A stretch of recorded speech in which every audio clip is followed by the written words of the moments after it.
Hi everybody, today we're going to talk about setting up a Gmail address. Okay, there's a few things that you can do in advance. You're going to need to have, first of all, a computer that's connected to the internet. You're going to need to know your name, you're going to need to know a date of birth, you're going to have a mobile number that will be able to receive a verification text message that will be sent to you during the process. I suggest also that you choose a password in advance. It's amazing how hard it is sometimes to think of a password when you're actually being asked to choose a password. So pick a password that you will remember, and it's a very good idea to note it down somewhere because you will need it. Okay. The process involves, first of all, going to the Google homepage on your computer. Okay.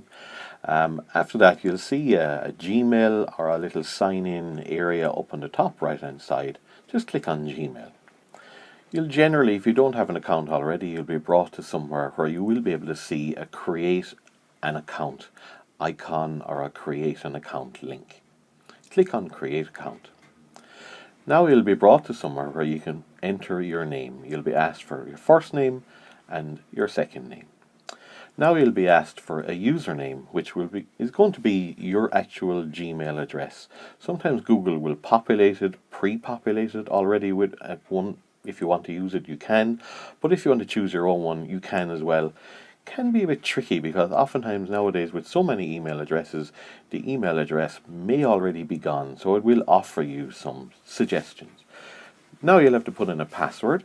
You have to use 8 digits. It's a good idea to have a strong password. Okay, a capital letter and a number and 8 digits. It gives you the instructions below it. If you want to see your password, you can click on the little eye icon there and it will show you the password that you typed in. Okay, click it again and it will hide it in the dots. Alright, click next. Once you click next, in this case it's showing me that the password, the username or the email I had was already being used, so I'm going to choose this one and see if it comes up. Sometimes it can be tricky, sometimes it's actually easier to take the suggested one. Okay, it's showing me again that the name is already taken, so this time I think I'm just going to choose one that that the Google system is suggesting. Okay, click next. Okay, at this stage now I'm being asked to put in my mobile number. The system will send you a text message to your mobile number, and the text message will be a key or a number that you will have to enter in from the text message into this box here, and click next. This is the screenshot of the text message that you receive. Okay, now you need to take this verification code and you need to enter it in the box that's provided for the verification code. So you just put your cursor in the box and you type in the verification code that you received on the text message on your phone.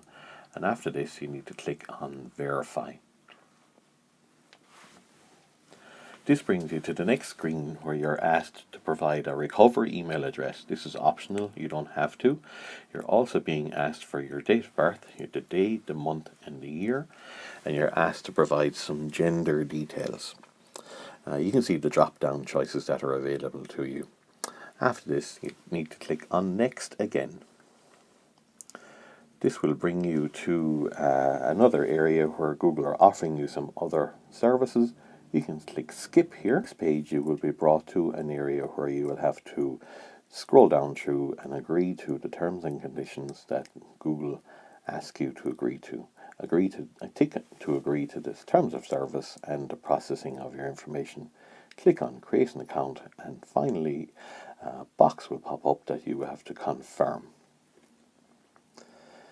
This then will take a couple of minutes for your account to be automatically set up. The screen will be grayed out ever so slightly, and when everything is in order, the screen will advance. The screen will advance to the splash screen, which is your opening email page. A few small things. Click next and you can choose the view that you want. I usually use the comfortable view and I go OK. You can change all these in the settings afterwards anyway. Usually then, this is then the page that you get. This is your home page for your new Gmail account. The first thing I usually do actually is I just go up to my area up here on the top and right hand side, and I usually sign out straight away. Take note, this is your email address, and remember your password that you wrote down earlier on. Usually I sign out straight away. You'll see why in a second. When you sign out, you're brought to the regular sign in page. Choose your email, enter your password. You'll be able to view your password here in a second by clicking on the little eye icon. There's the password. And usually I click on next. This is the normal way that you log into Google, into Gmail. This is the reason I want you to sign out, is the first time you log in you have to confirm your mobile phone number and confirm that, in this case I have no recovery email. Just confirm these things. Now we're properly into the Gmail dashboard and the Gmail page. When you're in on the initial Gmail page, you can see various things: your inbox on the left, your sent items, your drafts. On the right, top right hand side, you can see an area with your initials there that you can manage your account. In these areas here, you can do different things to your account, change different settings, change the color, change the layout, change your signatures. You can also edit some of your personal information, change your password, for example, upload maybe a photograph to associate with your account if you need to. Again, up in the top and right hand side, there are 9 dots that have other applications that are available to you now that you have a Google account. Back home to the home page. Again, to access your account, you click on the initial up in the top right hand side, and this also shows you a very important area, which is the area to sign out. Always sign out of your Google account when you're finished. Once again everybody, I hope you learned something from this video. Don't forget, you can stop and start this video whenever you want and replay it as often as you want. The most important thing to take out of this video today is to always sign out of your Gmail account when you're finished. Thank you. Bye.